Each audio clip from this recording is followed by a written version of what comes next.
السلام علیکم ورحمۃ اللہ وبرکاتہ۔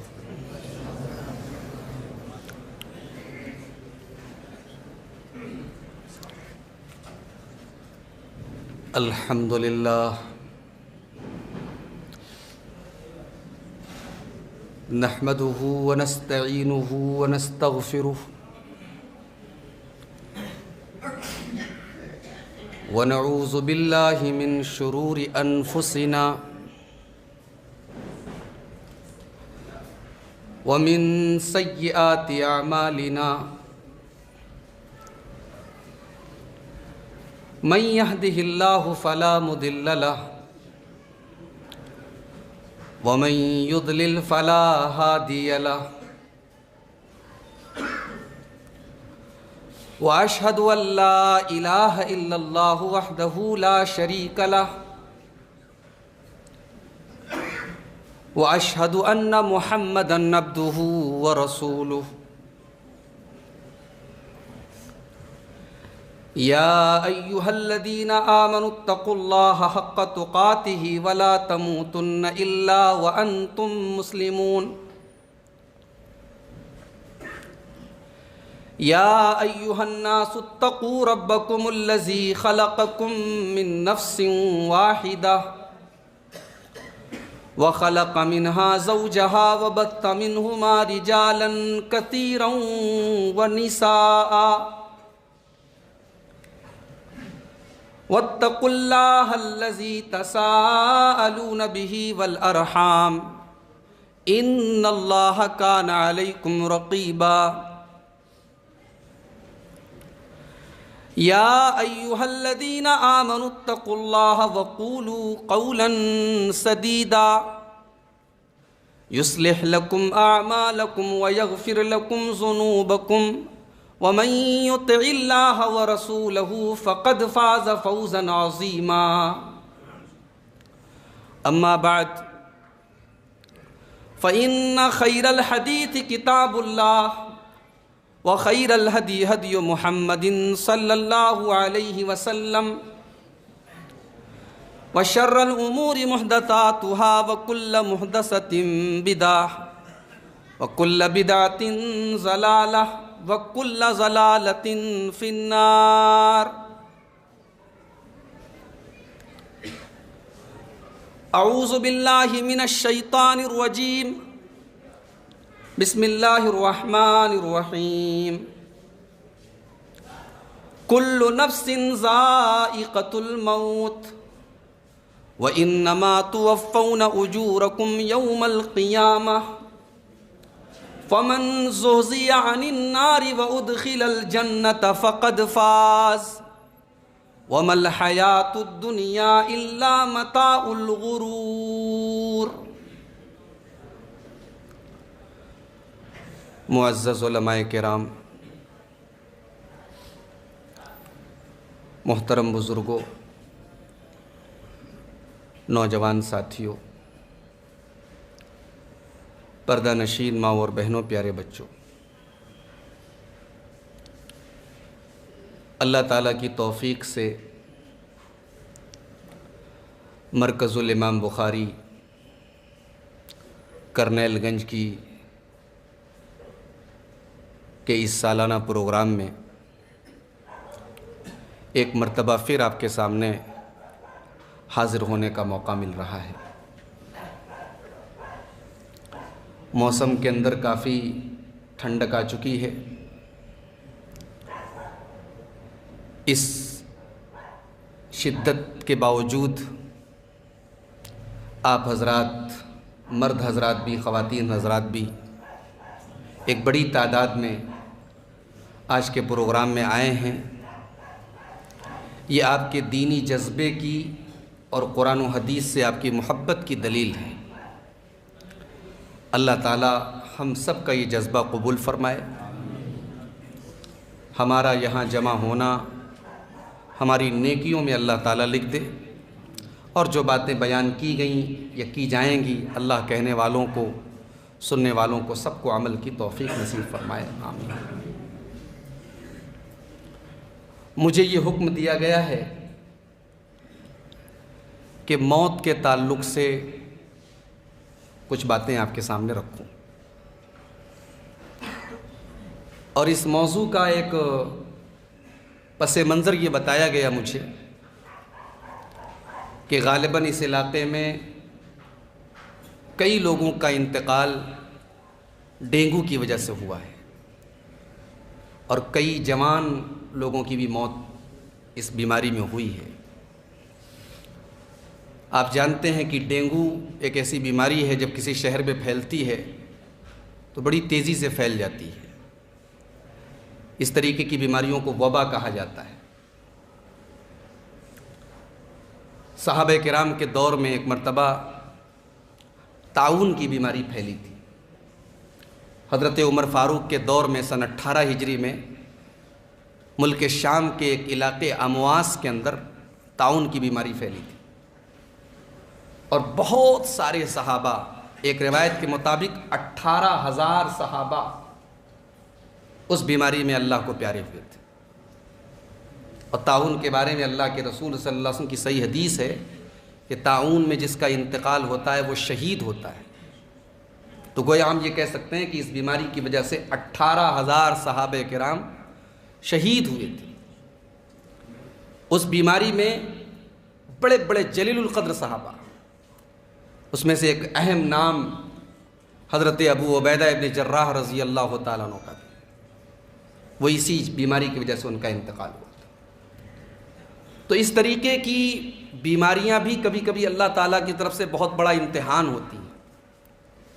میں اللہ سے دعا کرتا ہوں اللہ تعالیٰ ان تمام لوگوں کی مغفرت فرمائے جن کا انتقال اس علاقے میں ڈینگو سے یا اس قسم کی کسی خطرناک بیماری سے ہوا ہے، اور اللہ تعالیٰ ان کے پسماندگان کو، ان کے وارثین کو، ان کے گھر والوں کو صبر جمیل کی توفیق عطا فرمائے، آمین۔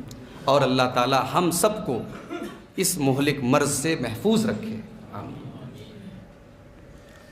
موت کے تعلق سے قرآن کریم کی ایک بڑی مشہور آیت میں نے آپ کے سامنے پڑھی ہے۔ آئیے اسی آیت کریمہ سے ہم اپنی بات کو شروع کرتے ہیں۔ اللہ نے فرمایا سورہ آل عمران کی آیت نمبر 185، 185 نمبر کی آیت میں فرمایا، کل نفس ذائقۃ الموت وانما توفون اجورکم یوم القیامہ۔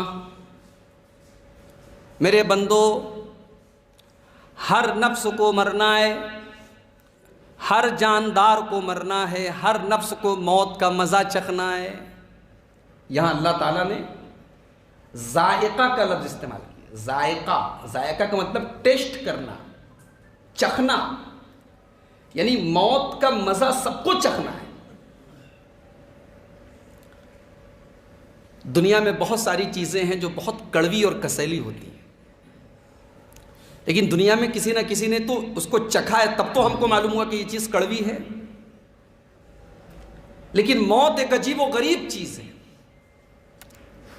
موت کے بارے میں اللہ تعالیٰ کہہ رہا ہے کہ یہ کڑوا پیالہ ہے، سب کو چکھنا ہے، مگر آج تک کوئی بتا نہیں سکا کہ موت کیسی ہوتی ہے، اس لیے کہ جس نے چکھا وہ ہم سے دور ہو گیا۔ آج تک کوئی بتا ہی نہیں سکا اور کوئی بتا نہیں پائے گا کہ موت کیسے اس کو آئی اور کیسے اس کے بدن سے اس کی روح نکل گئی۔ کل نفس ذائقۃ الموت۔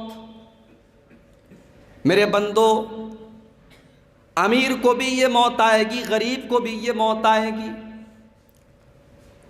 دیندار اور نیک انسان کو بھی یہ موت آئے گی، اور بے دین اور بدکار کو بھی یہ موت آئے گی، محلوں میں رہنے والے بادشاہ کو بھی یہ موت آئے گی، اور جھونپڑی میں رہنے والے غریب انسان کو بھی یہ موت آئے گی۔ اسے بادشاہوں کی بادشاہت کی پرواہ نہیں، اسے غریب کی غربت پر کوئی رحم اور ترس نہیں۔ موت کبھی ترس نہیں کھاتی کہ باپ مر جائے گا تو اس کے یتیم بچوں کا کیا ہوگا، شوہر مر جائے گا تو اس کی بیوہ کہاں جائے گی۔ موت کبھی ترس نہیں کھاتی۔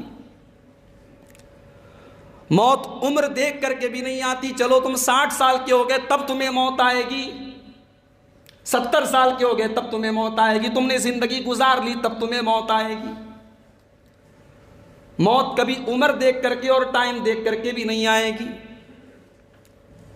کبھی یہ 5 سال کے بچے کو بھی آ جائے گی، کبھی ماں کے پیٹ کے اندر پلنے والے بچے کو بھی یہ موت آ جائے گی اور وہ بچہ مرا ہوا اپنی ماں کے پیٹ سے پیدا ہوگا۔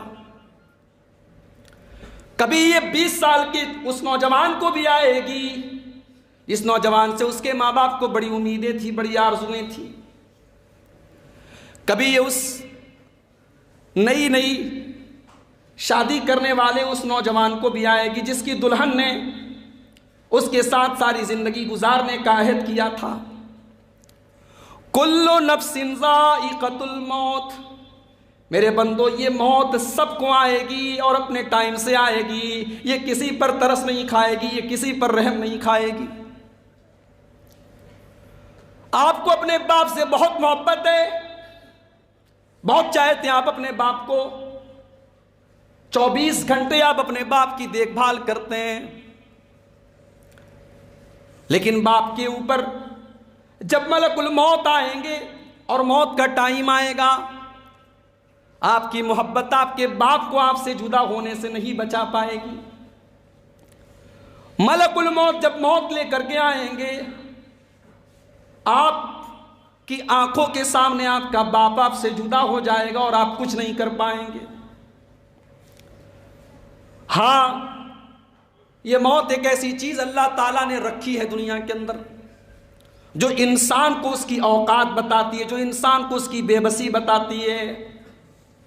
اے انسان، تو بہت بڑا ارب پتی خرب پتی ہو گیا، دولت تیرے گھر کی لونڈی ہو گئی، تو جو چاہتا ہے خرید لیتا ہے، لیکن ایک موقع تیری زندگی میں ایسا آئے گا جب تو بے بس اور بے اختیار ہو جائے گا، تیری دولت تیرے کوئی کام نہ آئے گی، تیرا پیسہ تیرے کوئی کام نہیں آئے گا، بے بس، کمزور۔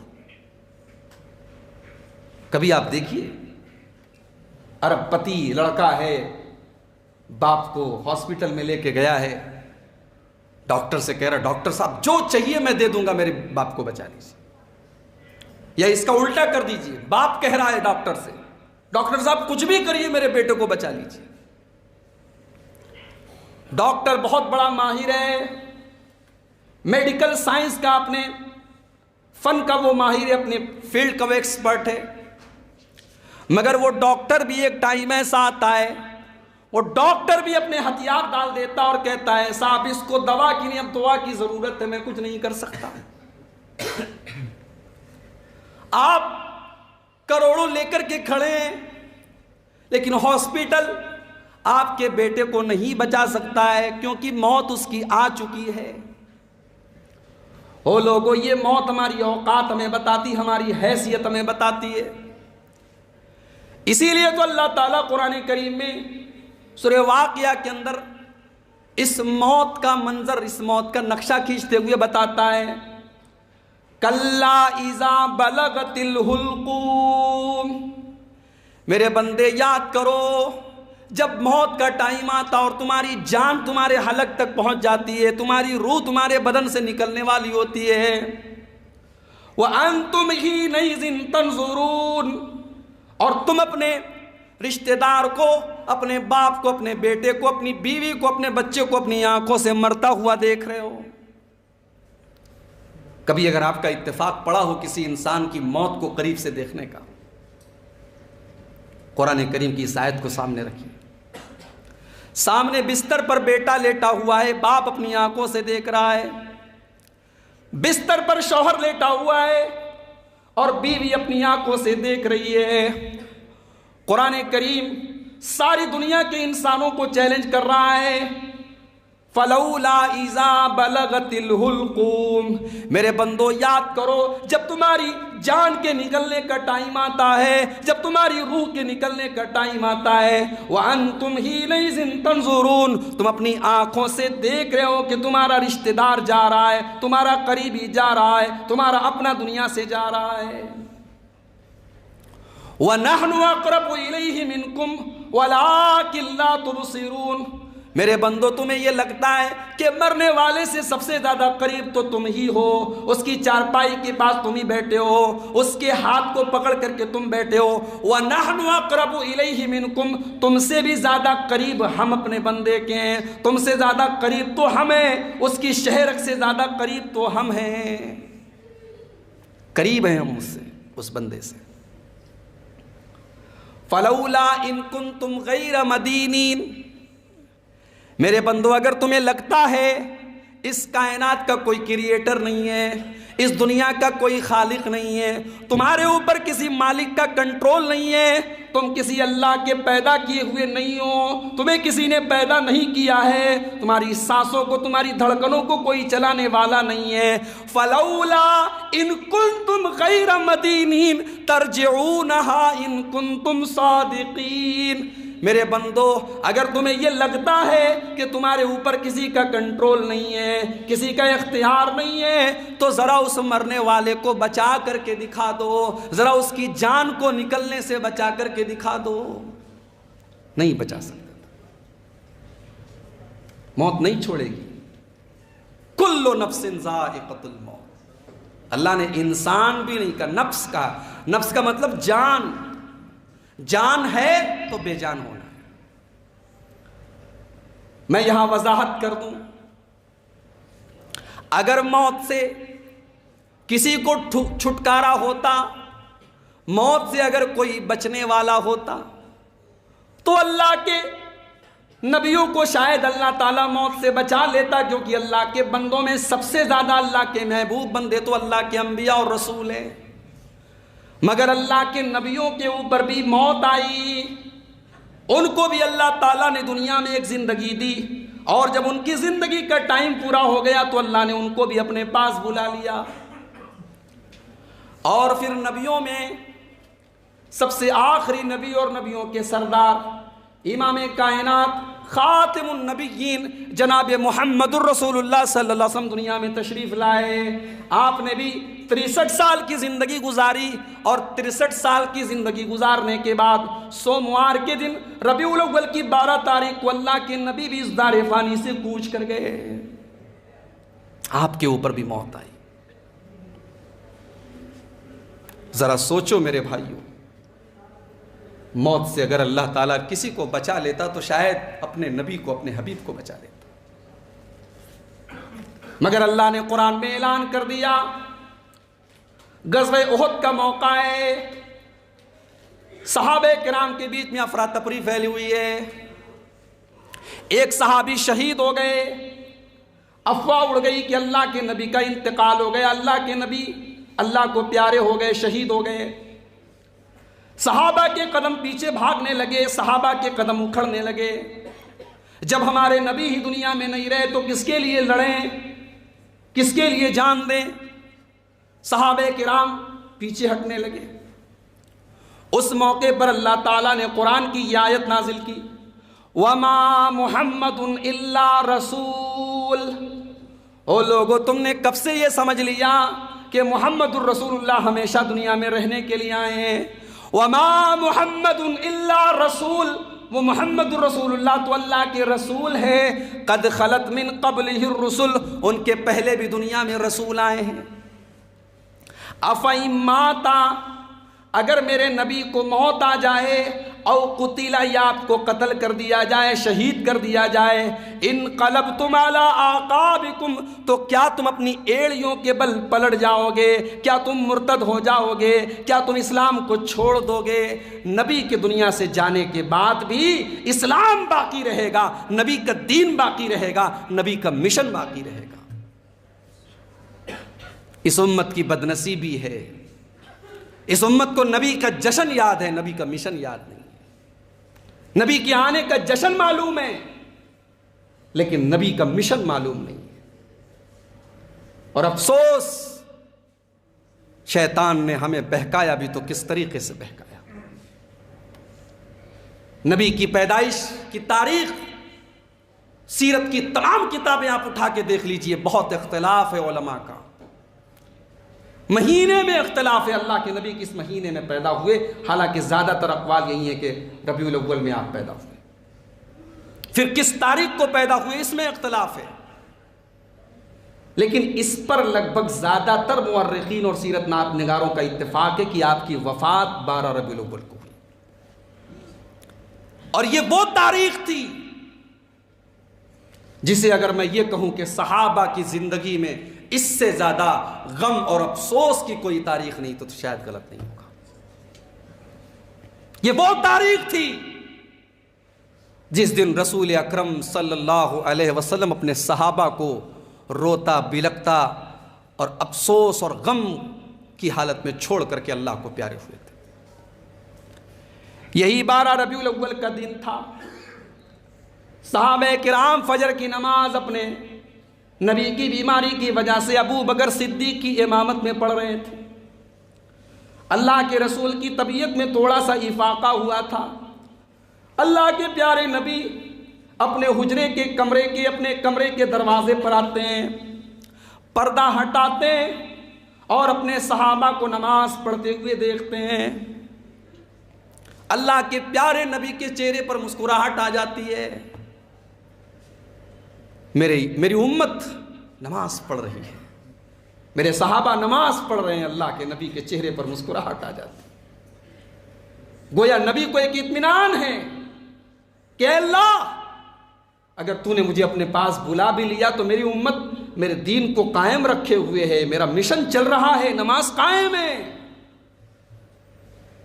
آج وہ امت سڑکوں پر جشن منا رہی ہے، مسجدیں ویران ہیں، مسجدیں سنسان ہیں، اللہ کے گھر ویران ہیں، کھانے کعبہ کی اور نبی کے مسجد کی شبیہیں بنا کر سڑکوں پر ہم نکال رہے ہیں، اور 12 ربیع الاول کی تاریخ گزرنے کے بعد وہی شبیہیں کھانے کعبہ کی اور گنبد خضرا کی، وہ شبیہیں جن کو ہم احترام اور جن کی تعظیم اور احترام کی نظر سے ہم جن کو دیکھتے ہیں، وہ گلیوں میں اور سڑکوں پہ پڑے ہوئے ملتے ہیں۔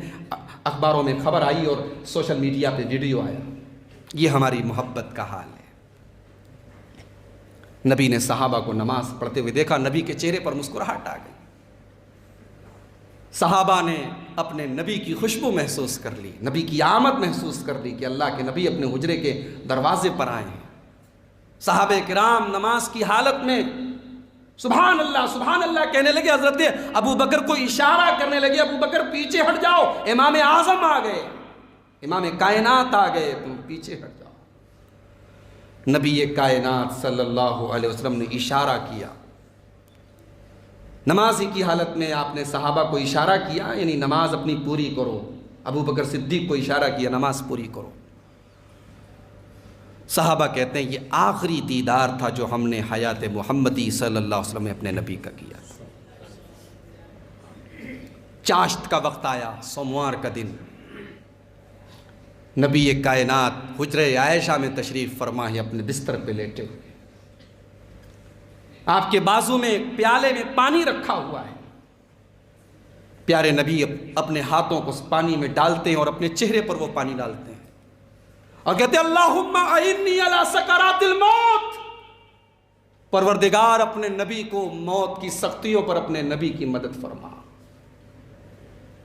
موت کی سختیوں سے اگر اللہ کسی کو بچاتا تو شاید اپنے حبیب کو بچا لیتا۔ موت کی سختیوں کا آنا کوئی خراب چیز نہیں ہے، اللہ کے نبی کے اوپر بھی موت کی سختیاں ہیں۔ اللہم اعنی علی سکرات الموت، یہ پیارے نبی کے الفاظ ہیں، بخاری اور مسلم کی روایت ہے، اے اللہ میری مدد فرما موت کی سختیوں کے اوپر۔ اما عائشہ فرماتی ہیں اسی لمحے، اسی اوقات میں، اسی وقت میں اللہ کے نبی کی زبان مبارک ہل رہی تھی، آپ کے ہونٹ ہل رہے تھے۔ میں نے اپنا کان لگا کر کے سنا کہ دیکھوں میرے نبی کیا فرما رہے ہیں۔ اللہ کے رسول فرما رہے تھے الصلاۃ الصلاۃ وما ملکت ایمانکم، اے میری امت کے لوگو نماز کا خیال رکھنا، نماز کی پابندی کرنا، اور اپنے غلاموں کا، اپنے لونڈیوں کا، اپنے نوکروں کا اور اپنے ماتحتوں کا خیال رکھنا، جو تمہارے انڈر میں کام کرتے ہیں، جو تمہارے ماتحت ہیں، جن کے تم ذمہ دار ہو، بیوی بچے بھی اس کے اندر آ گئے۔ نبی نے فرمایا ان کا خیال کرنا، ان کی ذمہ داری کا خیال کرنا، ان سے لاپرواہی مت برتنا۔ اس نبی کو اپنے آخری وقت میں بھی نماز کی فکر ہے میرے پیارے ساتھی۔ جھوٹے ہیں وہ لوگ، جھوٹا ہے ان کا دعویٰ جو نماز نہ پڑھے اور یہ کہے کہ مجھے نبی سے محبت ہے۔ جو نماز میرے نبی کی آنکھوں کی ٹھنڈک تھی، اس نماز کو بستروں پہ چھوڑنے والا نبی سے محبت کا دعوے دار ہو ہی نہیں سکتا، نبی سے محبت کر ہی نہیں سکتا۔ نماز کی فکر ہے میرے نبی کو۔ اماں عائشہ فرماتی ہیں تھوڑی دیر کے بعد اللہ کے نبی نے اپنے ہاتھ اٹھائے، آسمان کی طرف اپنے ہاتھوں کو بلند کیا اور فرمایا اللہم بالرفیق الاعلیٰ، اللہم بالرفیق الاعلیٰ، اے میرے رفیق اعلیٰ، اے میرے سب سے بہترین دوست، اے میرے رب مجھے اپنے پاس بلا لے، اللہم بالرفیق الاعلیٰ، اے اللہ تو مجھے اپنے پاس بلا لے، رفیق اعلیٰ کے پاس بلا لے۔ یہ الفاظ کہے جناب محمد رسول اللہ صلی اللہ علیہ وسلم نے، اور اماں عائشہ فرماتی ثم مالت یدہ، پھر آپ کے ہاتھ زمین پر گر گئے۔ انا للہ و انا الیہ راجعون۔ یہ نبی کی وفات ہے، یہی وہ دن تھا۔ انس بن مالک کہتے ہیں جس دن میرا حبیب مدینہ کی گلیوں میں آیا تھا، اس دن سے زیادہ روشن دن ہم نے مدینہ میں نہیں دیکھا تھا، اور جس دن نبی کائنات اس دنیا سے تشریف لے گئے، آپ کا انتقال ہوا، اس دن سے زیادہ غم اور اس دن سے زیادہ افسوس کا دن ہم نے مدینہ میں نہیں دیکھا۔ میرے بھائیوں، افسوس کی بات ہے کہ آپ کو جشن منانے کے لیے دن بھی ملا تو وہ دن ملا۔ یہی وہ دن تھا جس دن نبی کی لخت جگر نور نظر فاطمۃ الزہرا رو رہی تھی اور کہہ رہی تھی کہ اے میرے ابا جان، وا ابتا، اے میرے ابا جان، الا جبریل ننعا، ہم جبریل کو اپنے باپ کی موت کی خبر دیتے ہیں۔ میرے بھائیوں، کل نفس ذائقۃ الموت، موت سے کسی کو چھٹکارا ہوتا تو جناب محمد رسول اللہ کو شاید ہوتا، لیکن اللہ نے آپ کو بھی موت سے ہمکنار کیا۔ یہ موت سب کو آنی ہے۔ اب مر گئے، موت آ گئی کسی کو، کوئی مر گیا، اب ایک سوال پیدا ہوا کہ دنیا میں اس نے اچھے کام بھی کیے تھے، برے کام بھی کیے تھے، اچھے کاموں کا بدلہ اسے نہیں ملا، ساری زندگی نماز پڑھتا رہا، نیکی کے کام کرتا رہا، توحید پر رہا، اللہ کے دین پر رہا، نبی کے طریقے پر رہا، لیکن پریشان رہا، دکھوں میں رہا، تکلیفوں میں رہا، اس کی نیکیوں کا کوئی پھل اسے نہیں ملا۔ دوسری طرف ایک آدمی اللہ کے دین سے بھی دور ہے، توحید سے بھی دور ہے، نبی کی سنت سے بھی دور ہے، شرک بھی کر رہا ہے، بدعات بھی کر رہا ہے، خرافات بھی کر رہا ہے، شراب بھی پی رہا ہے، زنا بھی کر رہا ہے، اور کروڑ پتی ہے، ارب پتی ہے، محلوں میں عیش کر رہا ہے۔ اے اللہ، تو احکم الحاکمین ہے، تو انصاف کرنے والا ہے۔ اے اللہ، اس نیک انسان کو نیکی کا پھل کب ملے گا؟ اس برے انسان کو برائی کی سزا کب ملے گی؟ اللہ نے اسی آیت میں جواب دے دیا، کل نفس ذائقۃ الموت، میرے بندو موت تو سب کو آئے گی، لیکن یہ مت سمجھو کہ اب مر گئے تو کام ختم ہو گیا۔ موت کے بعد کام ختم نہیں ہوا، بلکہ ایک نئی زندگی شروع ہو گئی۔ ایک زندگی ختم ہوئی اور دوسری زندگی شروع ہوگی۔ ابھی میں تفصیل سے روشنی ڈالوں گا یہ کون سی زندگی شروع ہوئی۔ مر گئے آپ، موت آ گئی، اب یہاں سے آپ کی زندگی کا دوسرا اسٹیج شروع ہو گیا، جس کو ہم قبر کی زندگی کہتے ہیں یا برزخ کی زندگی کہتے ہیں۔ اب قیامت تک، جس دن تک حضرت اسرافیل علیہ السلام سور نہیں پھونکیں گے، اس دن تک یہ برزخ کی زندگی چلے گی، پھر وہاں سے تیسری زندگی شروع ہوگی جس کو ہم آخرت کی زندگی کہتے ہیں۔ اللہ نے فرمایا یہ مت سمجھو کہ موت آ گئی تو کام ختم ہو گیا۔ وَإِنَّمَا تُوَفَّوْنَ أُجُورَكُمْ يَوْمَ الْقِيَامَةِ، میرے بندو تم جب مر جاؤ گے تو یہ مت سمجھو کہ تمہارا کام ختم ہو گیا، تمہاری نیکیوں کا، تمہارے گناہوں کا پورا پورا بدلہ تمہیں قیامت کے دن دیا جائے گا۔ وَإِنَّمَا تُوَفَّوْنَ أُجُورَكُمْ يَوْمَ الْقِيَامَةِ، تم نے اچھے کام کیے ہوں گے ان کا پھل، اور برے کام کیے ہوں گے ان کی سزا تمہیں آخرت میں ملے گی، قیامت کے دن ملے گی۔ اللہ اکبر۔ کرنیل گنج، جرول اور آس پاس کے علاقے کے لوگ آئے ہیں، اگر میں ان سے پوچھوں آپ کے علاقے کا سب سے کامیاب انسان کون ہے، تو شاید آپ کی زبان پر فوراً علاقے کے کسی ارب پتی کا نام آ جائے، کسی بلڈر کا نام آ جائے، کسی بزنس مین کا نام آ جائے۔ اگر میں پوچھوں پورے ہندوستان میں سب سے کامیاب انسان کون ہے، شاید آپ کسی بہت بڑے ادیوگ پتی اور بہت بڑے بزنس مین کا نام لے لیں۔ اللہ فرما رہا ہے میرے بندو، تمہاری نظر میں کامیابی کا معیار ہو سکتا ہے دنیا کی دولت اور دنیا کے خزانے ہوں، ہو سکتا ہے کہ تمہارے نظروں میں دنیا میں پیسہ کما لینا یہ کامیابی کا معیار ہو، لیکن میرے بندو کان کھول کر کے سن لو، فمن زحزح عن النار وادخل الجنت فقد فاز۔ میرے بندو قیامت کے دن کامیاب ہونے والا وہ ہوگا، قیامت کے دن پاس ہونے والا، سکسیسفل ہونے والا، سفل ہونے والا، کامیاب ہونے والا وہ انسان ہوگا جس کو ہم جہنم کی آگ سے بچا لیں گے اور جنت میں ڈال دیں گے۔ فمن زحزح عن النار، جس کو ہم جہنم کی آگ سے بچا لیں گے، وادخل الجنت، اور جنت میں ڈال دیں گے، فقد فاز، وہی کامیاب ہوگا، چاہے وہ دنیا میں کسی جھوپڑی میں رہتا رہا ہو، غریبی اور غربت کی زندگی گزارتا رہا ہو، اگر اس نے اس چیز کو پا لیا، جہنم سے بچ گیا اور جنت میں چلا گیا، وہ کامیاب ہے اور بہت بڑے محلوں میں رہتا تھا، لیکن اگر قیامت کے دن ہمارے عذاب سے نہیں بچ پایا تو وہ ناکام ہے، چاہے وہ تمہاری نظروں میں بہت بڑا کامیاب انسان ہے۔ اس کے بعد اللہ تعالیٰ نے آیت کریمہ کا جو آخری ٹکڑا ہے اس میں ایک بڑی پیاری بات اور بڑی اہم بات بتائی کہ آدمی آج موت سے غافل کیوں ہے۔ اپنے ہاتھوں سے جنازے اٹھاتے ہیں، ہم قبرستان لے کے جاتے ہیں اور اپنے ہاتھوں سے اپنے قریبی رشتہ داروں کو دفن کرتے ہیں، منو مٹی کے نیچے دفن کر کے چلے آتے ہیں، پھر بھی ذرہ برابر ہمارے دل میں موت کا ڈر نہیں پیدا ہوتا، موت کا احساس نہیں پیدا ہوتا۔ کیوں؟ اللہ نے فرمایا وَمَا الْحَيَاةُ الدُّنْيَا، میرے بندو جس دنیا کی زندگی کے چکر میں تم موت کو بھولے بیٹھے ہو، جس دنیا کی وجہ سے تمہیں موت سے عبرت نہیں ملتی ہے، وَمَا الْحَيَاةُ الدُّنْيَا إِلَّا مَتَاعُ الْغُرُورِ، یہ دنیا کی زندگی تو دھوکہ ہے، یہ دنیا تو دھوکے باز ہے، یہ دنیا تو بے وفا ہے، اس دنیا نے آج تک کسی سے وفا نہیں کی ہے۔ کوئی بتا دو، بہت بڑا آدمی تھا اپنے زمانے کا فرعون، بہت بڑا آدمی تھا، اتنا بڑا تھا کہ وہ اپنے آپ کو رب کہتا تھا،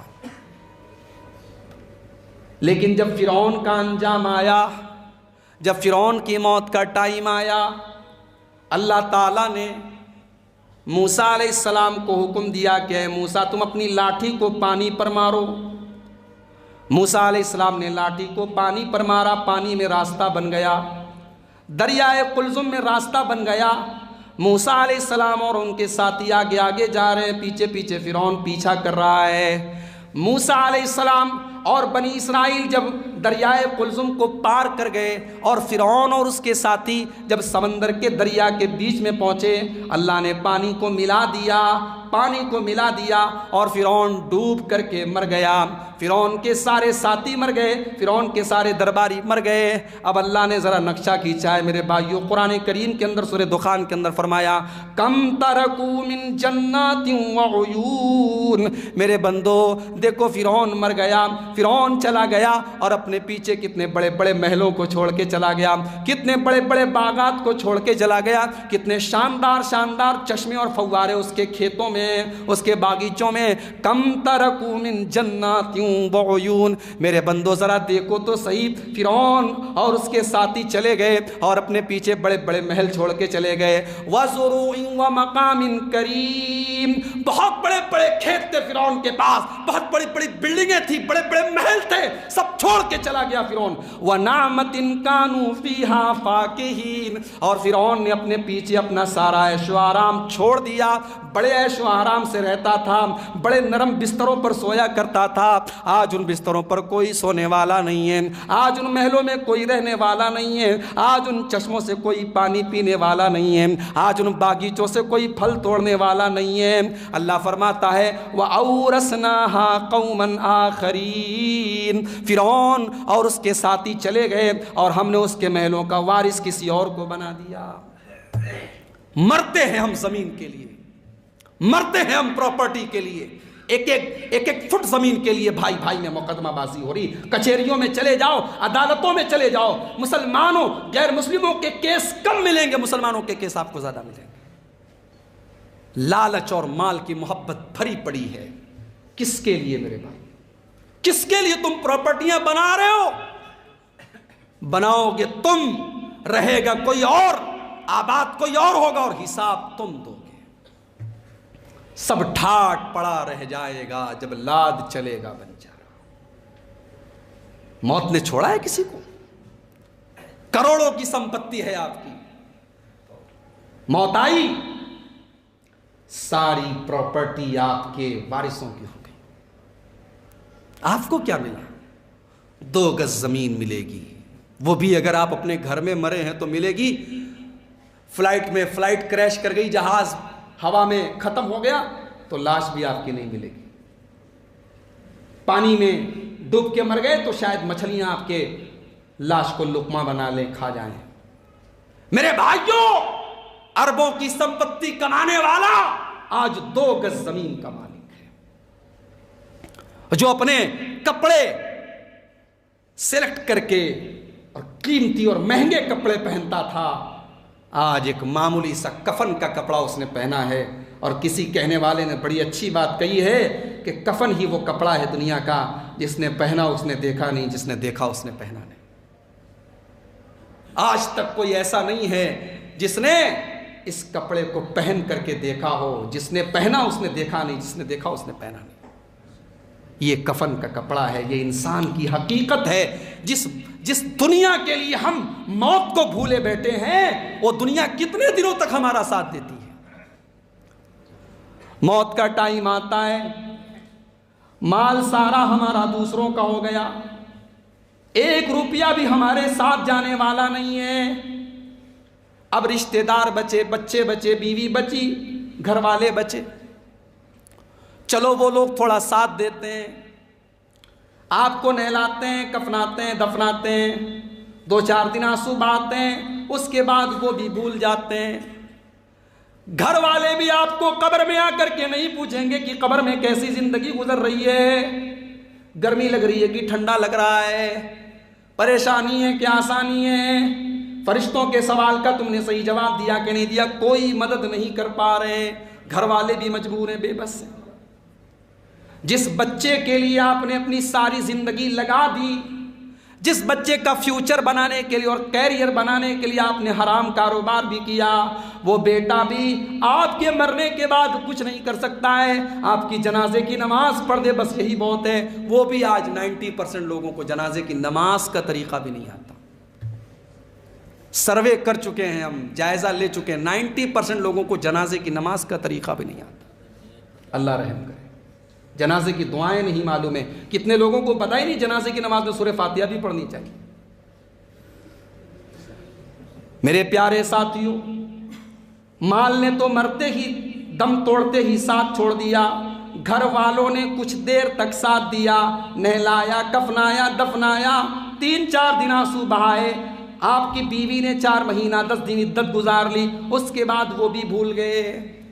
اب ذرا غور کرو قرآن کریم کے ان الفاظ پر, وَمَا الْحَيَاةُ الدُّنْيَا إِلَّا مَتَاعُ الْغُرُورِ. میرے بندو, جس دنیا کے چکر میں تم موت کو بھولے بیٹھے ہو, یہ دنیا تو دھوکے باز ہے, تمہیں دھوکہ دے دیتی ہے. بڑی خوشبو کے بڑے شوقین تھے آپ. مولوی صاحب لیجئے, یہ سعودی عرب سے عطر لایا ہوں, اوریجنل خس ہے, اوریجنل عود ہے, اوریجنل فلاں ہے, فلاں ہے, فلاں ہے. اوریجنل عطر لگاتے ہم لوگ, اور مر گئے تو اسی باڈی سے اوریجنل بدبو آتی ہے. اور ایسی بدبو آتی ہے جانور کے مرنے پر اتنی خطرناک بدبو نہیں آتی. اگر انسان کی لاش کو آپ 2-3 دن تک کہیں رکھ دیں تو پورا محلہ اس کی مہک سے, اس کی سڑان سے, اس کی بدبو سے پورا محلہ بھر جائے. ایسی مہک ہوتی ہے انسان کے اندر. بہت محبت کرتی ہے آپ کی بیوی, بہت محبت کرتے ہیں آپ کے بچے, مگر بہت لیٹ کریں گے. 20-22 گھنٹے آپ کی باڈی کو رکھا جائے گا. گرمی کا موسم ہے تو اس سے بھی جلدی آپ کو دفن کر دیا جائے. کوئی آپ کو گھر میں رکھنے کے لیے تیار نہیں. نہانے جاتے تھے آپ, بڑا قیمتی صابن آپ لگاتے تھے, بڑا قیمتی شیمپو لگاتے تھے, بڑا قیمتی فیس واش اپنے چہرے پر لگا کر کے چہرے کو صاف کیا کرتے تھے. جاڑے کی کریم الگ لگاتے تھے, گرمی کی کریم الگ لگاتے تھے. باڈی کو موئسچرائز کرنے کے لیے موئسچرائزر الگ لگاتے تھے. میری پیاری ماں بہنوں, آپ سے تو کیا کہوں, آپ کی تو ساری زندگی سجنے اور سنورنے میں ہی گزرتی ہے. غور کرو, موت کا ٹائم آیا ہے, آپ کو نہلایا جا رہا ہے, آپ سے یہ بھی نہیں پوچھا جا رہا ہے کون سا صابن آپ کو چاہیے, کون سا شیمپو آپ کو چاہیے. آج آپ اپنی مرضی سے نہیں نہائیں گے, آپ کو نہلانے والے طے کریں گے کیسے نہلایا جائے گا. نہلایا جا رہا ہے آپ کو, آپ یہ بھی نہیں کہہ سکتے پانی زیادہ گرم ہے ٹھنڈا کر دو. بے بسی دیکھو انسان کی, کتنا مجبور ہے انسان. آج تک کبھی کسی کے سامنے کپڑا نہیں اتارا تھا, باتھ روم بند کر کے نہاتا تھا. آج اس کو دوسرے اس کے بدن سے کپڑا اتار کر کے نہلا رہے. نہلا دیا گیا, سفید کپڑوں میں کفنا دیا گیا. ہاں, دنیا میں بہت قیمتی قیمتی کپڑے پہنا کرتا تھا, آج ایک معمولی سوتی کپڑے میں کفنایا جا رہا ہے. کفنانے کے بعد 4 لوگ اپنے کندھوں پر اس کا جنازہ لے کر کے جا رہے ہیں. کل تک جو انسان اپنی 4 ویلر سے, اپنی کار سے جایا کرتا تھا, سفر کیا کرتا تھا, جس کی کار جب علاقے سے گزرتی تھی, علاقے کے لوگ سمجھ جاتے تھے فلاں سیٹھ جی کی گاڑی جا رہی ہے, فلاں صاحب کی گاڑی جا رہی ہے. آج سیٹھ جی دوسروں کے کندھے پر سوار ہو کر کے جنازہ ان کا جا رہا ہے. آج اس لائق بھی نہیں ہے کہ اپنی قبر میں, اپنے ٹھکانے پر قیامت تک جہاں رہنا ہے اس گھر میں وہ اپنے پیروں سے چل کر کے جا سکیں. آج دوسروں کے سہارے جا رہے ہیں. قبر میں اتار دیا گیا, گھر والوں نے مٹی دے دی اور مٹی دے کر کے ہاتھ جھاڑ کر کے چلے گئے کہ یہاں تک ہم نے آپ کا ساتھ دے دیا, اب آپ جانیں اور آپ کے اعمال جانیں. میرے پیارے ساتھیو, وَمَا الْحَيَاةُ الدُّنْيَا إِلَّا مَتَاعُ الْغُرُورِ. دنیا تو دھوکے باز ہے. جس دنیا کے چکر میں تم حرام کاروبار کر رہے ہو, جس دنیا کے چکر میں تم نماز چھوڑ رہے ہو, جس دنیا کے چکر میں تم موت کو بھولے بیٹھے ہو, اللہ فرما رہا ہے وہ دنیا تو دھوکے باز ہے. موت ایک ایسا موضوع ہے میرے بھائیوں, میں بولتا رہوں آپ سنتے رہے, نہ آیتیں ختم ہوگی نہ حدیثیں ختم ہوگی. ایک ایسا موضوع ہے جس پر آج ہم سب کو بولنے کی اور سننے کی ضرورت ہے. انسان کے لیے سب سے بہترین نصیحت موت ہے. 1-1 گھنٹے 2-2 گھنٹے کی تقریروں سے وہ سبق نہیں مل سکتا جو موت سے آپ کو مل سکتا ہے. اسی لیے اللہ کے نبی فرماتے ہیں کفا بالموت واعظاً, موت سے بڑا کوئی واعظ نہیں ہے, موت سے بڑا کوئی مقرر نہیں ہے, موت سے بڑا کوئی نصیحت کرنے والا نہیں ہے. موت جتنی بڑی نصیحت ہے کوئی اور چیز نہیں ہے. اسی لیے اللہ کے نبی کے صحابہ موت کو یاد کیا کرتے تھے. حضرت ابو درداء انصاری رضی اللہ تعالیٰ عنہ اکثر قبرستان پر بیٹھے رہتے تھے. کسی نے پوچھا کہ ابو درداء کیا بات ہے آپ قبرستان آ کے بیٹھے رہتے ہیں؟ کہا کہ ہاں, میں یہاں اس لیے آ کر کے بیٹھتا ہوں یذکروننی معادی, یہ لوگ مجھے میری آخرت یاد دلاتے ہیں. اللہ اکبر. میں قبرستان آتا ہوں, ان مردوں کو دیکھتا ہوں تو مجھے میری آخرت یاد آتی ہے, میرا ٹھکانہ یاد آتا ہے. اور میں یہاں اس لیے بھی آتا ہوں کہ وَهُمْ لَا يَغْتَابُونَنِي, میرے جانے کے بعد یہ لوگ میری غیبت نہیں کرتے. دنیا والے غیبت کرتے ہیں, منہ پر بڑی تعریف کریں گے عبدالغفار صاحب بہت اچھے ہیں, اور پیٹھ پیچھے غیبت کریں گے. دنیا میں غیبت لوگ کرتے ہیں. یہ وہ جگہ ہے جہاں کوئی غیبت نہیں کرے گا, یہاں گھنٹوں بیٹھا رہوں گا, کوئی غیبت کرنے والا نہیں. صحابہ موت سے عبرت حاصل کرتے تھے. اور آج ہم, اللہ ہم پر رحم فرمائے, آج ہمارے دل اتنے سخت ہو گئے. اور جب دل سخت ہوتا ہے تو قرآن نے ایک جملہ استعمال کیا ہے قرآن میں اللہ تعالیٰ نے کہ پتھر بھی اتنا کٹھور نہیں ہوتا ہے جتنا دل ہو جاتا ہے. ثم قست قلوبکم من بعد ذلک فہی کالحجارۃ او اشد قسوا. پاپ کرتے کرتے اور اللہ کی نافرمانی کرتے کرتے تمہارے دل اتنے سخت ہو گئے کہ پتھروں سے بھی زیادہ کٹھور ہو گئے, پتھروں سے بھی زیادہ سخت ہو گئے. پتھر بھی کچھ ایسے ہوتے ہیں ان کے اوپر پانی ڈالا جائے تو پتھر کے اندر سے بھی پتھر بھی رسنے لگتا ہے، اس میں سے پانی نکلنے لگتا ہے، لیکن انسان کا دل جب سخت ہو جائے تو پتھر بھی پھیل ہے اس کے آگے۔ اتنا کٹھور دل ہو چکا ہے ہمارا کہ قبرستان جا کر کے بھی ہمیں موت یاد نہیں آتی ہے۔ قبرستان جا کر کے بھی ہم ہنسی مذاق کرتے ہیں، وہاں چٹکلے سناتے ہیں، لطیفے سناتے ہیں، موبائل پر ویڈیو دیکھتے ہیں۔ قبرستان جا کر کے اور مردوں کو دفنانے اور کفنانے کے ٹائم بھی ہمیں موت یاد نہیں آتی۔ ابن ماجہ کی روایت ہے، اللہ کے نبی ایک انصاری صحابی کے جنازے میں شامل ہیں۔ صحابی کے جنازے کو قبر میں اتارا جا رہا ہے، اللہ کے نبی قبر کے کنارے بیٹھے ہوئے ہیں، آپ کے صحابہ بھی آپ کے آس پاس بیٹھے ہوئے ہیں۔ اچانک اللہ کے نبی قبر کو دیکھتے دیکھتے رونے لگتے ہیں، اور اتنا روتے ہیں حتی بلّا سراہو، جہاں پر اللہ کے نبی بیٹھے ہوئے تھے آپ کی آنکھوں سے نکلنے والے آنسوؤں سے وہاں کی زمین بھیگ جاتی ہے، زمین تر ہو جاتی ہے۔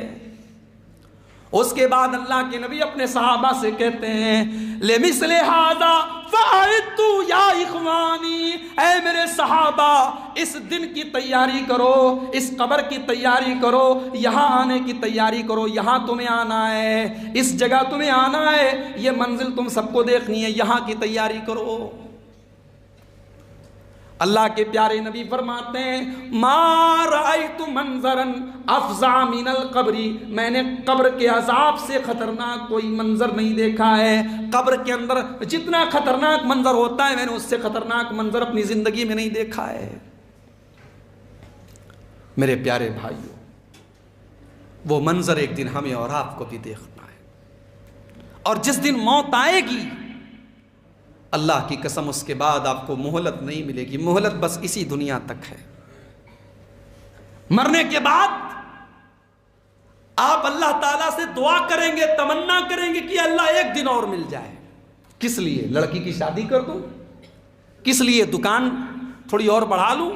مکان ادھورا ہے پورا کر لوں؟ نہیں، آئیے ذرا رب کے قرآن سے پوچھتے ہیں کہ مرنے کے ٹائم، موت کے ٹائم انسان مہلت کیوں مانگے گا؟ قرآن مجید کا 18واں پارہ اٹھاؤ، سورہ مومنون کی آیت، اللہ فرماتا ہے حتی اذا جاء احدهم الموت قال رب ارجعون، جب موت آئے گی تو بندہ کہے گا اے اللہ مجھے دوبارہ دنیا میں جانے کی مہلت دے دے، مجھے ایک چانس اور دے دے، ایک موقع اور دے دے۔ کس لیے؟ پراپرٹی بنا لوں، شادی کر لوں، کیا کرنے کے لیے؟ لعلی اعمل صالحا، اے اللہ تاکہ میں نیک عمل کر لوں، میں صالح عمل کر لوں، میں تجھے راضی کر لوں، تجھے خوش کر لوں، بس ایک موقع اور دے دے۔ اللہ کی طرف سے آواز آئے گی کلا انہا کلمۃ ھو قائلھا، میرے بندے ہمارا اصول ہے، ہمارا قاعدہ ہے، ہمارا قانون ہے، موت آ گئی اب دوبارہ تمہیں زندگی نہیں ملے گی، اب دوبارہ چانس نہیں ملے گا، تمہیں اپنی زبان سے یہ بات جتنی بار بھی کہنا ہے تم کہتے رہو، بولنا ہے بولتے رہو، تمہاری یہ تمنا کبھی پوری نہیں ہوگی۔ وَمِن وَرَائِهِمْ بَرْزَخٌ إِلَى يَوْمِ يُبْعَثُونَ، اب قیامت تک تمہیں برزخ میں رہنا ہے۔ یہ برزخ کا مطلب بھی سمجھ لیجیے، برزخ کس کو کہتے ہیں؟ برزخ کا مطلب ہوتا ہے آڑ، دیوار، بیریئر۔ جیسے یہ دیوار ہے، اب دیوار کے اس پار کی چیز ہمیں نظر نہیں آ رہی ہے، تو اس پار اور اس پار کے بیچ میں جو بیریئر ہو اس کو برزخ کہا جاتا ہے۔ اب یہیں سے ایک بات یہ معلوم ہوئی کہ قبر کے اندر کیا ہو رہا ہے ہم نہیں اندازہ لگا سکتے، ہمیں قرآن و حدیث میں جتنا بتایا گیا ہے ہم اس پر ایمان رکھتے ہیں۔ ہمارے اور قبر والوں کے بیچ میں ایک برزخ ہے، ایک بیریئر ہے، اور یہ کہہ سکتے ہیں کہ دنیا اور آخرت کے بیچ کی زندگی اور بیریئر ہے قبر کی زندگی۔ بہت سارے لوگ نہیں مانتے قبر کے عذاب کو، بولتے قبر کا عذاب کہاں سے آ گیا، بولتے قرآن میں کہیں عذاب قبر کا ذکر نہیں ہے، قرآن میں صرف ایک زندگی اور ایک موت، یا دو زندگی اور دو موت کا ذکر ہے، قرآن میں کہیں پر بھی عذاب قبر کا ذکر نہیں ہے۔ آؤ میں آپ کو بتاتا ہوں قرآن میں عذاب قبر کا ذکر کہاں ہے۔ اللہ فرماتا ہے یاد کرو جب موت آتی ہے، روح کے نکلنے کا ٹائم آتا ہے اور ہمارے فرشتے جان نکالنے کے لیے آتے ہیں. والملائکۃ باسطوا ایدیہم، جب جان نکلنے کا ٹائم آتا ہے، روح کے نکلنے کا ٹائم آتا ہے، فرشتے اپنے ہاتھوں کو بڑھاتے ہوئے کہتے ہیں الیوم تجزون عذاب الہون بما کنتم تکذبون. اللہ کے بندو، آج تمہیں دردناک عذاب دیا جائے گا. الیوم تجزون عذاب الہون، آج تمہیں عذاب دیا جائے گا. غور کرو، یہ کون سا عذاب ہے جو جان نکالنے کے ٹائم فرشتہ کہہ رہا ہے؟ یہ وہی عذاب قبر ہے جس کا ذکر اللہ تعالیٰ قرآن میں کر رہا ہے، سورہ انعام کے اندر کر رہا ہے. اور آگے بڑھیے، فرعون کے بارے میں اللہ نے فرمایا النار یعرضون علیہا غدوا وعشیا. فرعون کے اوپر اور فرعون کے ساتھیوں کے اوپر صبح شام جہنم کی آگ پیش کی جاتی ہے. جہنم کی آگ پر ان کو پیش کیا جاتا ہے، جہنم کی آگ میں ان کو ڈالا جاتا ہے. علماء نے لکھا ہے جہنم کی آگ سے مراد یہاں قبر کا عذاب ہے، اس لیے کہ آخرت میں تو نہ صبح ہوگی نہ شام ہوگی. یہاں کہا جا رہا ہے کہ صبح شام ان کو جہنم کی آگ پر پیش کیا جائے گا. یہ کون سا عذاب ہے؟ یہ عذاب قبر ہے. یہ عذاب قبر ہے جس کا ذکر اللہ تعالیٰ قرآن میں کر رہا ہے.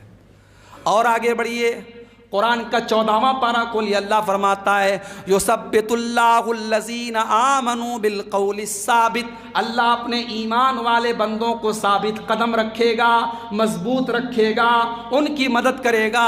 اللہ کے پیارے نبی فرماتے ہیں یہاں عذاب قبر کا ذکر کیا جا رہا ہے. اللہ اپنے مومن بندوں کو قبر کے عذاب سے بچائے گا اور قبر کے فتنے سے بچائے گا، قبر کے اندر ثابت قدم رکھے گا. اور سب سے بڑی اور اہم بات کہ یہ اصول ہی غلط ہے کہ قرآن کے اندر کوئی بات آئے گی تو مانیں گے، حدیث کے اندر چاہے وہ 1000 بار آئی. یہ کوئی اصول نہیں ہے، کوئی قاعدہ نہیں. شریعت قرآن اور حدیث دونوں کا نام ہے. یہ قاعدہ تم بنانے والے کون ہوتے ہو کہ قرآن میں آئے گا تو مانیں گے، حدیث میں نہیں آئے گا، حدیث میں آئے گا تو نہیں مانیں گے. بہت ساری چیزیں ہیں جن کا قرآن میں ذکر نہیں، حدیث میں ذکر ہے. قرآن بار بار کہتا ہے نماز پڑھو، اقیم الصلاۃ، نماز قائم کرو.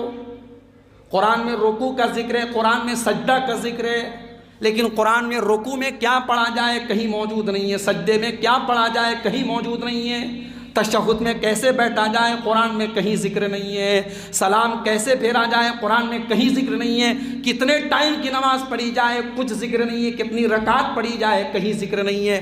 اگر آپ صرف قرآن سے نماز پڑھنے کی کوشش کریں گے آپ ایک وقت کی اور ایک رکعت نماز نہیں پڑھ پائیں گے.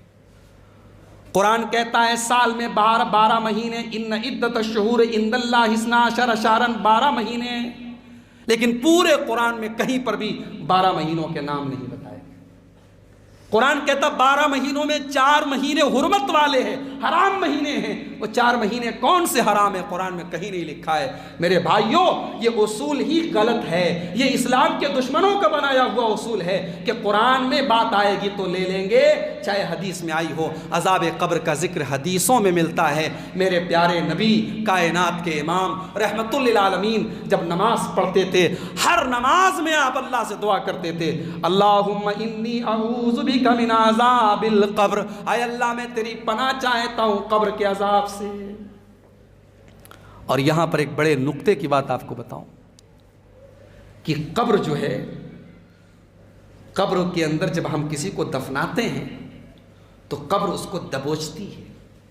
اللہ کے رسول نے صحیح حدیث میں فرمایا، مسند احمد کی صحیح حدیث میں ان للقبر زغتۃ، قبر دبوچتی ہے اور قبر سب کو دبوچتی ہے. اگر قبر کے چنگل سے اور قبر کے دبوچنے سے اگر کوئی بچتا تو اللہ کے نبی فرماتے ہیں میرے پیارے صحابی سعد ابن معاذ بچتے، لیکن ان کو بھی قبر نے دبوچا، تھوڑی دیر تک دبوچا اور پھر چھوڑ دیا. یہ سعد ابن معاذ کون ہیں؟ یہ مدینہ کے اندر قبیلے اوس کے سردار ہیں اور اللہ کے نبی کے بڑے جلیل القدر صحابی ہیں. ان کا وزن بہت ہیوی تھا، بہت بھاری بھرکم تھے. جب ان کا جنازہ نکلا صحابہ نے ان کا جنازہ اٹھایا تو صحابہ نے کہا اے اللہ کے نبی سعد ابن معاذ کا وزن تو بہت زیادہ ہے لیکن جنازہ بہت ہلکا ہے، آخر کیا بات ہے؟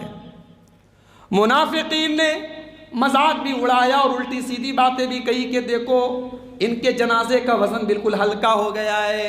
اللہ کے نبی نے فرمایا اے میرے صحابہ تمہیں کیا معلوم کہ سعد ابن معاذ کے جنازہ میں ایسے لوگ شامل ہیں جو تمہیں نظر نہیں آ رہے ہیں۔ سعد ابن معاذ کے جنازے میں 70,000 فرشتے بھی شامل ہیں جو تمہیں نظر نہیں آ رہے ہیں، اور ان کے جنازے کو اٹھانے والوں میں فرشتے بھی شامل ہیں۔ فرشتوں نے ان کا جنازہ اٹھایا تھا، اتنا اونچا مقام ہے حضرت سعد ابن معاذ رضی اللہ تعالیٰ عنہ۔ اللہ کے نبی ان کے بارے میں فرماتے ہیں کہ اگر قبر کی پکڑ سے اور قبر کے دبوچنے سے اگر کوئی بچتا تو سعد ابن معاذ بچتے، لیکن وہ بھی نہیں بچے۔ اسی لیے علماء نے کہا ہے کہ قبر سب کو دبوچے گی۔ یہ الگ بات ہے کہ جو مومن ہوگا، جو اللہ کا نیک بندہ ہوگا، اس کو دبوچ کر کے فوراً چھوڑ دے گی، اور جو منافق ہوگا، جو مشرک ہوگا، جو کافر ہوگا، جو اللہ کا نافرمان ہوگا، اس کو قبر کے اندر بہت تکلیف ہوگی، اور اس کو جب قبر دبوچے گی تو جلدی چھوڑے گی نہیں۔ موضوع بڑا طویل ہو رہا ہے میرے بھائیو، وقت کی گھڑی کی سوئی بھی مجھے نظر آ رہی، 1 گھنٹے ہونے جا رہے ہیں۔ قرآن کریم کی 18ویں پارے کی آیت میں پڑھ رہا تھا کہ موت آئی، انسان نے مہلت مانگی، اللہ نے کہا مہلت نہیں ملے گی، اب قیامت تک تمہیں یہی رہنا ہے۔ فَإِذَا نُفِخَ فِي الصُّورِ، اب قیامت تک تمہیں قبر میں رہنا ہے، اور جب قیامت کا دن آئے گا اور اسرافیل علیہ السلام سور پھونکیں گے، فَلَا أَنْسَابَ بَيْنَهُمْ يَوْمَئِذٍ وَلَا يَتَسَاءَلُونَ، تو قیامت کے دن کوئی رشتہ داری تمہارے کام نہیں آئے گی اور کوئی کسی کا پرسان حال نہیں ہوگا۔ دنیا میں ہم لوگ ایک دوسرے کی خیریت پوچھتے ہیں، قیامت کے دن کوئی کسی کی خیریت نہیں پوچھے گا۔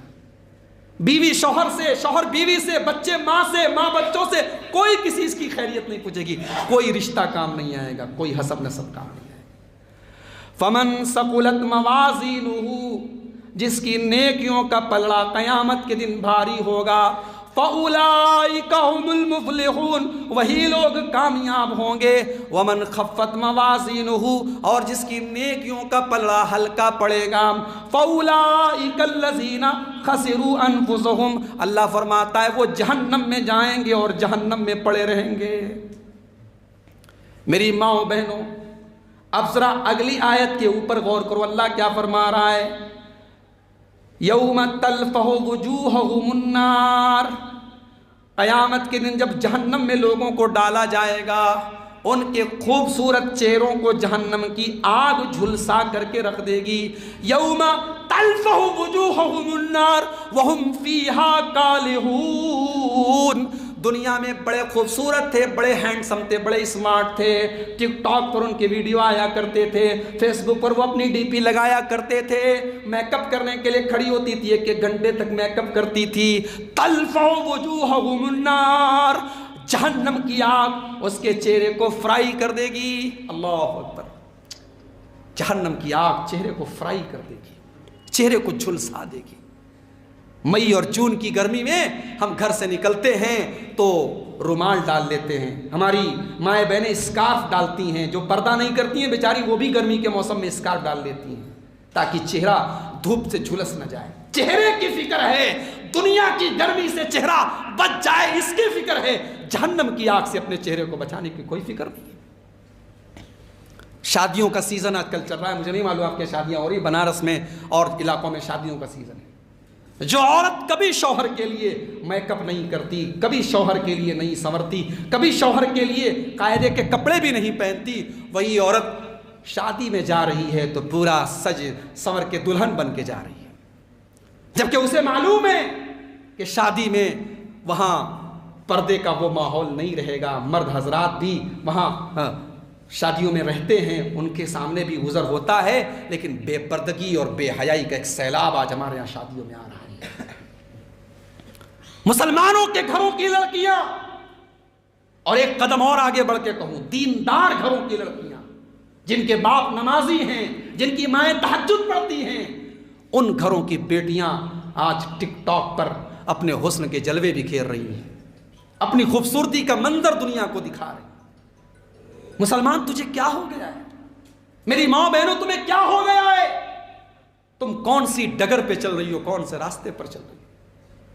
میرے نبی نے ایسی عورتوں کو جو اپنی بے حیائی اور اپنے ننگے پن سے اپنے حسن کا مظاہرہ کریں، اور جو کپڑا پہن کر کے بھی ننگی ہوں، اور جو فلرٹ کریں مردوں کو اور لڑکوں کو اپنی طرف آکرشت کریں اور کھینچیں، اللہ کے نبی نے فرمایا جنت تو جانا بہت دور کی بات ہے، لا يدخلن الجنہ، ایسی عورتیں جنت کی خوشبو بھی نہیں پائیں گی، جنت میں جانا تو بہت دور کی بات ہے۔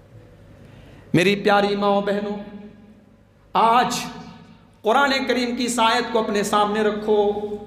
تم اپنے چہرے کی کتنی فکر کرتی ہو؟ چہرے پر ایک پمپل بھی آ جائے، ایک ہلکی سی کیل مہاسے بھی آ جائیں تو مہنگی مہنگی کریمیں خریدتی ہو۔ اللہ فرما رہا ہے یوم تلفع وجوہہم النار وہم فیہا کالہون، میرے بندو میری بندیو، جہنم کی آگ تمہارے چہروں کو جھلسا دے گی، اور تمہارے خوبصورت اور اسمارٹ چہرے، تمہارے ہینڈسم چہرے بدصورت ہو جائیں گے۔ اللہ ہم سب کی حفاظت فرمائے۔ کبھی آپ نے مارکیٹ سے چکن فرائی خریدا ہے؟ چکن بنانے والا، فرائی کرنے والا اس کو الٹتا ہے، پلٹتا ہے تاکہ ہر طرف کا فرائی ہو جائے۔ اللہ نے فرمایا جہنم کی آگ تمہارے چہروں کو فرائی کر دے گی، جھلسا دے گی، تمہارے خوبصورت چہرے بدصورت ہو جائیں گے۔ اور پھر اللہ کہے گا الم تکن آیاتی تتلی علیکم فکنتم بہا تکذبون، میرے بندو یہ بتاؤ کیا میری آیتیں تمہارے سامنے نہیں پڑھی جاتی تھی، اور کیا تم ہماری آیتوں کو نہیں مانتے تھے؟ کیا تم ہماری آیتوں کا انکار نہیں کرتے تھے؟ مولوی صاحب پردے کی آیتوں پر تقریر کرتے تھے، پردے پر تقریر کرتے تھے، لیکن تمہاری بے پردگی جاری تھی۔ مولوی صاحب حرام کمائی کے نقصانات بتاتے تھے، لیکن حرام کمائی تمہاری چالو تھی۔ الم تکن آیاتی تتلی علیکم، کیا میری آیتیں تمہارے اوپر پڑھی نہیں جاتی تھی؟ فکنتم بہا تکذبون، اور تم میری آیتوں کو جھٹلاتے نہیں تھے۔ بندہ کہے گا قالوا ربنا غلبت علینا شقوتنا، اے اللہ ہم اقرار کرتے ہیں، ہم اعتراف کرتے ہیں، ہمیں تسلیم ہے، ہم مانتے ہیں، ہم ایکسپٹ کرتے ہیں کہ ہم نے غلط کیا۔ اے اللہ ہم بد نصیب تھے، ہم بد قسمت تھے، اے اللہ ہم قسمت کے مارے تھے۔ وَكُنَّا قَوْمًا ضَالِّينَ، اے اللہ ہم بھٹک گئے تھے، تیرے راستے سے بھٹک گئے تھے۔ ربنا اخرجنا منہا، اے اللہ تو ایک بار ہم کو جہنم سے نکال دے، ایک بار تو ہمیں جہنم سے نکال دے۔ فَإِنْ عُدْنَا، اگر دوبارہ ہم نے یہ حرکت کی، اگر دوبارہ ہم نے تیری نافرمانی کی، اگر دوبارہ ہم نے تجھے ناراض کیا، فَإِنْ عُدْنَا فَإِنَّا ظَالِمُونَ، تو اے اللہ تو جو سزا دے دے ہمیں منظور ہے، بس ایک بار ہمیں جہنم سے نکال دے۔ جہنم سے نکالنے کی اپیل کریں گے، کس سے کریں گے؟ رحمان سے، رحیم سے، غفار سے، ستار سے، اس رب سے جو 70 ماؤں سے زیادہ اپنے بندوں سے پیار کرتا ہے۔ وہ رب کہے گا قال اخسئوا فیہا ولا تکلمون، میرے بندو ہم نے تمہیں جتنا موقع دینا تھا دے دیا، جتنی مہلت دینی تھی دے دیا، اب تم جہنم میں آ چکے ہو، اب فیصلہ ہو چکا ہے۔ اخسئوا فیہا، اب اسی جہنم میں تم کو رہنا ہے۔ ولا تکلمون، اب تم مجھ سے بات مت کرو، مجھ سے کوئی اپیل مت کرو۔ میرے بھائیوں، اس سے پہلے کہ وہ دن آئے کہ میرا رب ہم سے کہے کہ مجھ سے بات مت کرو، کم سے کم آج ہم سے بات تو کرنے کو تیار ہے، کم سے کم آج ہماری فریاد تو سننے کو تیار ہے۔ اس کے پہلے اپنی زندگی کو سنوار لو میرے بھائیوں، موت سے عبرت حاصل کرو، موت سے نصیحت حاصل کرو۔ حضرت ابو بکر صدیق کا آخری ٹائم ہے، بستر مرگ پر مرض الموت میں ابو بکر صدیق، آپ کی بیٹی اور ہم سب کی ماں ام المومنین عائشہ صدیقہ اپنے باپ کو دیکھنے کے لیے آئی ہیں۔ باپ سامنے بستر پر پڑے ہوئے ہیں، موت کا ٹائم ہے۔ بیٹی کو دیکھتے ہی حضرت ابو بکر کہتے ہیں بیٹی یہ بتا کہ نبی کے کفن میں کپڑے کتنے تھے، اللہ کے رسول کے کفن میں کتنے کپڑے تھے؟ بیٹی تو تو نبی کی بیوی ہے، تو نے تو ساری چیزوں کو قریب سے دیکھا تھا، تجھے سارا مسئلہ معلوم ہوگا، تو بتا کہ نبی کے کفن میں کتنے کپڑے تھے۔ ابو بکر صدیق کا آخری ٹائم ہے،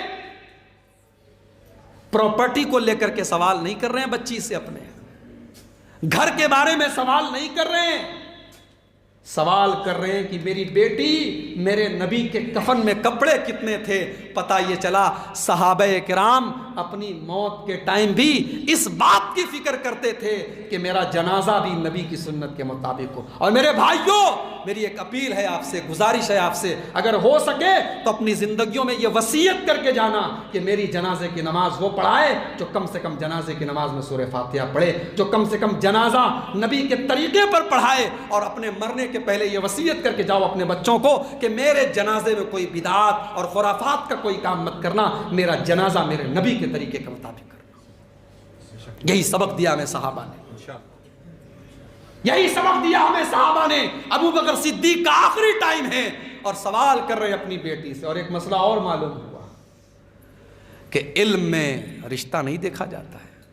بیٹی کا مقام اور بیٹے کا مقام باپ سے کم ہے، لیکن اگر بیٹا عالم ہو، بیٹی عالمہ ہو، تو باپ کو شرمانا نہیں چاہیے، اپنی بیٹی سے، اپنے بیٹے سے سوال کرنا چاہیے، مسئلہ کرنا، پوچھنا چاہیے۔ حضرت ابوبکر صدیق کو معلوم تھا کہ میری بیٹی اس بارے میں جو جانتی وہ میں نہیں جانتا۔ کہا بیٹی بتاؤ میرے نبی کے کفن میں کتنے کپڑے تھے؟ کہا ابا جان 3 سفید کپڑوں میں اللہ کے نبی کو کفنایا گیا، اللہ کے رسول کو 3 چادروں میں کفنایا گیا، 3 بغیر سلی ہوئی چادروں میں ہے۔ اللہ کے نبی کے کفن میں کوئی کرتا نہیں تھا، کوئی سلا ہوا کپڑا نہیں تھا، 3 چادروں میں آپ کو کفنایا گیا۔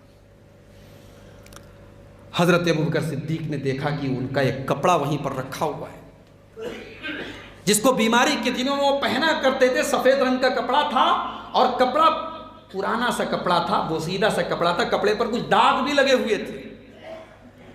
حضرت ابوبکر صدیق نے فرمایا اے میری بیٹی، بہت اچھا کیا تو نے نبی کی سنت بتا دی، میرے کفن میں بھی 3 ہی کپڑے ڈالنا، میرے کفن میں بھی 3 ہی کپڑے رکھنا، اور میری بیٹی یہ کپڑا جو سامنے رکھا ہوا ہے اسی کپڑے میں مجھ کو کفنانا، 2 اور چادروں کو شامل کر دینا اور اس میں مجھ کو کفنانا جو میں زندگی میں پہنتا تھا۔ اما عائشہ نے فرمایا ابا جان، ہم اتنے گئے گزرے لوگ نہیں ہیں کہ آپ کے لیے کفن کا کپڑا نہیں خرید سکتے، اس داغدار کپڑے میں، اس پرانے کپڑے میں آپ کو کفنائیں، اتنے گئے گزرے لوگ نہیں ہم آپ کو نیا کپڑا لے کر کے کفنائیں گے۔ اللہ اکبر! صدیق اکبر نے کیا جواب دیا تھا میرے بھائیوں، ذرا دل کے دروازے کھول کر کے سننا۔ کہا ہے میری بیٹی انما هو للمہلہ، اے میری بیٹی تم مجھے نئے کپڑے میں کفناؤ یا پرانے کپڑے میں کفناؤ، مٹی میں مل جانا ہے، اسے زمین کے اندر ختم ہو جانا ہے۔ ان الحی احق بالجدید، میری بیٹی زندہ انسان کو نیا کپڑا پہننے کی ضرورت ہے، مرنے والے کو نئے کپڑوں کی کیا ضرورت ہے؟ کوئی ضرورت نہیں ہے مجھے اسی کپڑے میں کفنانا۔ پھر کہا بیٹی آج دن کون سا ہے؟ کہا کہ سوموار کا دن ہے۔ کہا میرے نبی کا انتقال بھی تو سوموار ہی کے دن ہوا تھا۔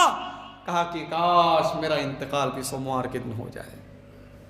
اما عائشہ فرماتی ہیں سوموار کا دن ڈھل گیا، منگل کی رات شروع ہو گئی، اور رات کے ٹائم میرے باپ اس دار فانی سے کوچ کر گئے۔ یہ صحابہ کی موت ہے میرے بھائیوں۔ اور آگے بڑھو، مدینہ کی گلیوں نے وہ دن بھی دیکھا تھا، امیر المومنین عمر فاروق رضی اللہ تعالیٰ عنہ فجر کی نماز پڑھانے کے لیے مصلی پر کھڑے ہوئے ہیں، نماز شروع کر چکے ہیں۔ ابو لولو فیروز نام کا ایک منافق بدبخت پارسی مذہب کا ماننے والا، وہ بھی مسلمانوں کی ڈریس میں، مسلمانوں کے بھیس میں اپنی چادر کے اندر ایک خنجر چھپا کر کے نماز میں شامل ہے، اور جیسے ہی حضرت ابوبکر صدیق نے نماز شروع کی اس نے خنجر سے حضرت ابوبکر صدیق کے پیٹ پر حملہ کیا، اور ان کی ناف کے پاس ان کے پیٹ پر خنجر کے کئی حملے کیے۔ حضرت عمر فاروق رضی اللہ تعالیٰ عنہ مصلی پر گر گئے، مصلی پر گرے۔ صحابہ جو پہلی صف میں صحابہ تھے ان کے بیچ میں ہلچل مچی، پھر وہ بھاگنے لگا، ابو لولو بھاگنے لگا، اور بھاگنے کے چکر میں 2-4 اور لوگوں کو بھی اس نے خنجر مارا، اور بعض روایتوں کے مطابق 7 لوگ وہیں پر آن دا اسپاٹ ان کی موت ہو گئی۔ لیکن ایک بڑے تعجب اور حیرت کی بات آپ کو بتاتا ہوں، اتنا خون خرابہ ہو گیا، خلیفہ وقت مسلح پر تڑپ کر کے گرا ہوا ہے، مگر نماز نہیں رکی ہے۔ عمر فاروق نے جیسے ہی مسلح پر گرے ہیں، عبد الرحمن بن عوف کو آگے بڑھایا اور نماز انہوں نے جلدی جلدی نماز پڑھائی ہے۔ یہ مسلمانوں، یہ نبی کے صحابہ نے سبق دیا ہے کہ کچھ بھی ہو جائے نماز نہیں رکنی چاہیے۔ آج ہم روتے ہیں کہ ہمیں ہماری مسجد نہیں ملی، ہمارا حق نہیں ملا۔ اپنے محلوں کی مسجدوں کو ذرا دیکھو میرے بھائیوں، کس منہ سے تم بات کرتے ہو کہ ہمیں فلاں مسجد نہیں ملی؟ ہم نے اپنے محلے کی مسجدوں کو ویران کر کے رکھا ہے۔ ہم آج افسوس کرتے ہیں ہمارے ساتھ اتنا بڑا ناانصافی اور اتنا بڑا ہمارے ساتھ ظلم ہو رہا ہے، لیکن اسلامی تاریخ میں اس سے خطرناک حالات آئے ہیں، مگر صحابہ نے نماز نہیں روکی ہے، صحابہ کی نماز نہیں روکی ہے۔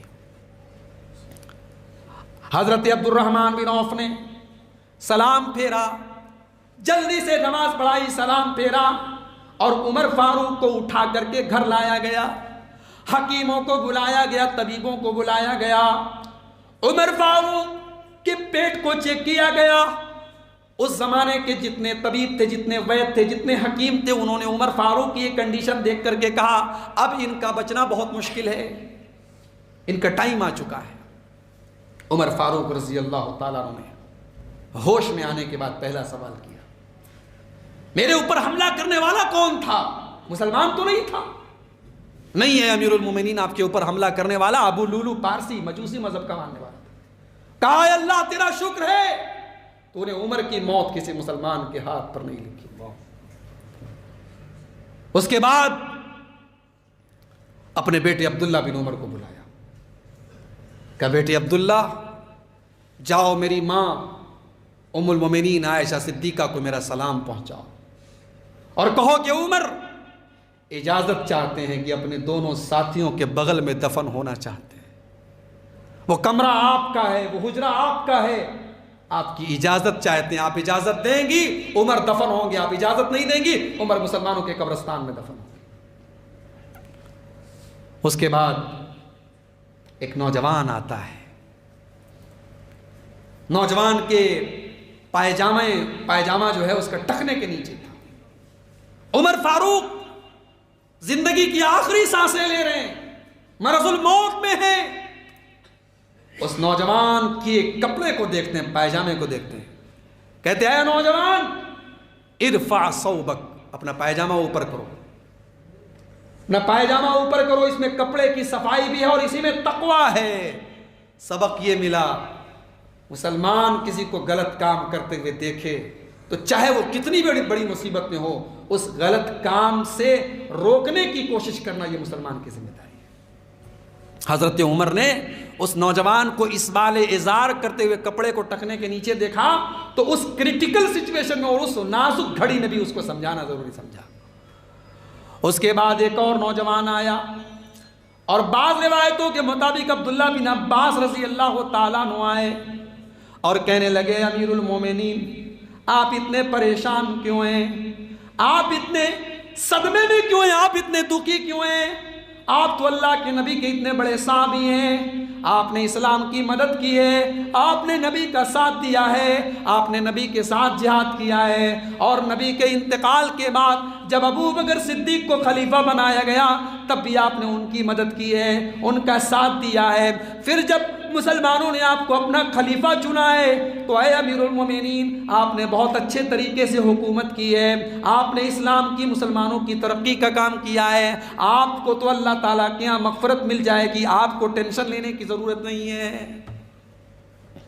حضرت عمر کہتے ہیں اے نوجوان کاش کی تیری بات صحیح ہوتی، لیکن کان کھول کر کے سن لیں، عمر فاروق تو یہ چاہتے ہیں لو ان لی طلاع الارض ذہبا، عمر کے دل کی تمنا تو یہ ہے، عمر کے دل کی آرزو تو یہ ہے کہ زمین بھر کے سونا بھی اگر مل جائے، اور عمر کے پاس زمین بھر کے سونا بھی اگر مل جائے تو عمر کی یہ تمنا ہے کہ اللہ کی راہ میں دے کر کے اللہ کے عذاب سے عمر بچ جائے۔ لو ان لی طلاع الارض ذهبا لافتدیت به، عمر کی تمنا یہ ہے کہ زمین بھر کے سونا مل جائے اور عمر اس کو دے کر کے اللہ کے عذاب سے بچ جائے۔ یہ کون کہہ رہا ہے؟ امیر المومنین عمر فاروق، جن کے بارے میں اللہ کے نبی فرماتے ہیں عمر جس گلی سے گزر جائیں شیطان بھاگ جاتا ہے۔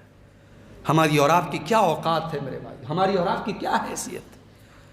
افسوس ہے کہ عمر فاروق تو یہ تمنا کرے کہ اللہ کے عذاب سے کیسے میں بچ جاؤں، اور ہمارے اور آپ کے جیسے لوگ جن کی پوری زندگی گناہوں میں گزرتی ہے، ہمیں ایک بار بھی ہمارے ذہن میں یہ خیال نہیں آتا کہ ہمارے اوپر بھی ایک دن موت آئے کہ ہم بھی اللہ کے کو پیارے ہوں گے، ہمیں بھی قبر کا منظر دیکھنا پڑے گا، عذاب قبر دیکھنا پڑے گا۔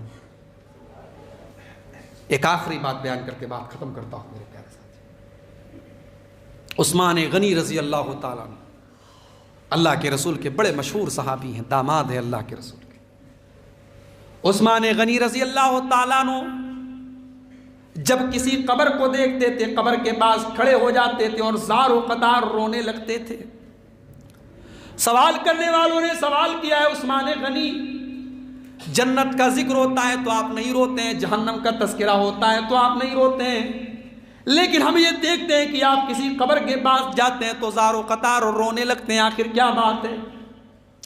کہا ہے لوگوں، میں قبر کو دیکھ کر کے اس لیے رونے لگتا ہوں کیونکہ میں نے اپنے نبی جناب محمد الرسول اللہ صلی اللہ علیہ وسلم کو یہ فرماتے ہوئے سنا ہے، ان القبر اول منزل من منازل الاخرہ، قبر آخرت کی پہلی منزل ہے، قبر آخرت کی پہلی منزل ہے۔ جو اس منزل سے بچ گیا، جس نے اس منزل سے اپنے آپ کو بچا لیا، اس کے لیے آگے کی منزلیں آسان ہیں، اور جو اس منزل سے نہیں بچ پایا اس کے لیے آگے کی منزلیں مشکل ہیں۔ میرے بھائیوں، قبر کی وہ منزل ہم سب کو دیکھنی ہے، قبر کی وہ منزل ہم سب کو دیکھنی ہے، اور اللہ کے رسول صحیح حدیث میں فرماتے ہیں بندہ جب قبر میں جاتا ہے تو جنت، اگر وہ جنتی ہے تو جنت کا منظر اس کے سامنے پیش کر دیا جاتا ہے، اور جہنمی ہے تو جہنم کا منظر اس کے سامنے پیش کیا جاتا ہے، اور فرشتے 3 سوال کرتے ہیں، بڑے مشہور سوال ہیں، من ربو کا، ما دینوں کا، من نبیوں کا، تیرا رب کون ہے، تیرا دین کیا ہے، تیرے نبی کون ہے؟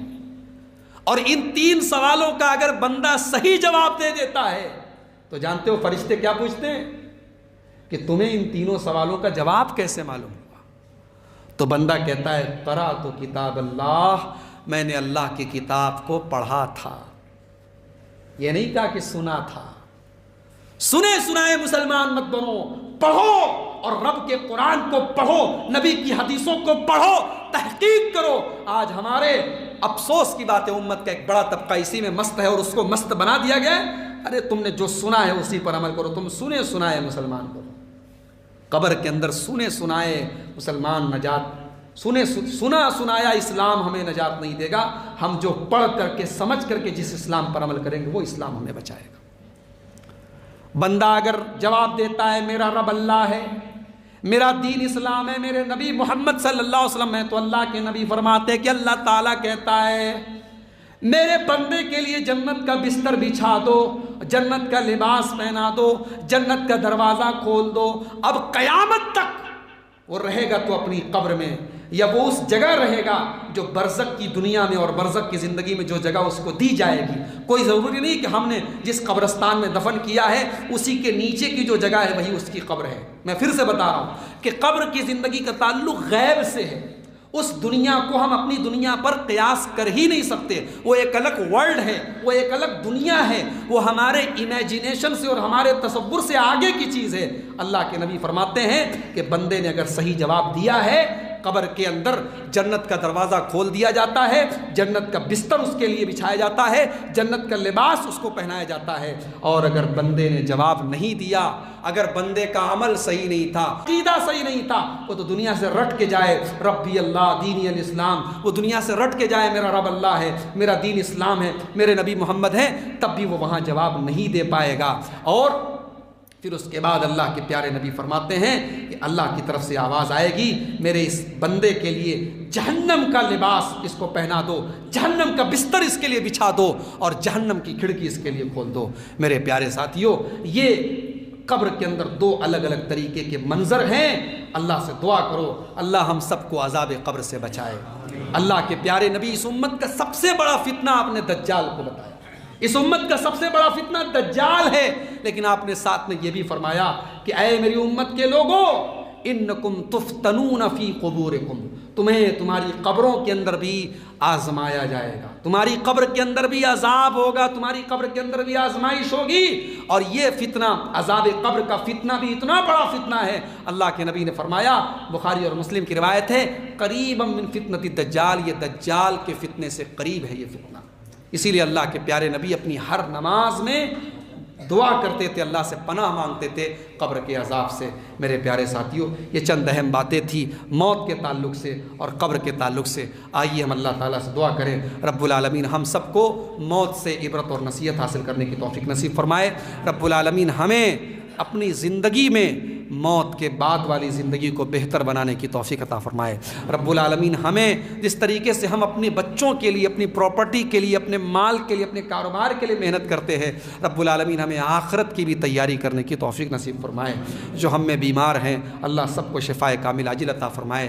جو لوگ دنیا سے گئے ہیں، خاص طور سے وہ لوگ جن کا بھی حال فی الحال اس خطرناک ڈینگو بیماری میں جن کا انتقال ہوا ہے، اے اللہ تو ان کی مغفرت فرما دے، ان کے گھر والوں کو صبر عطا فرما۔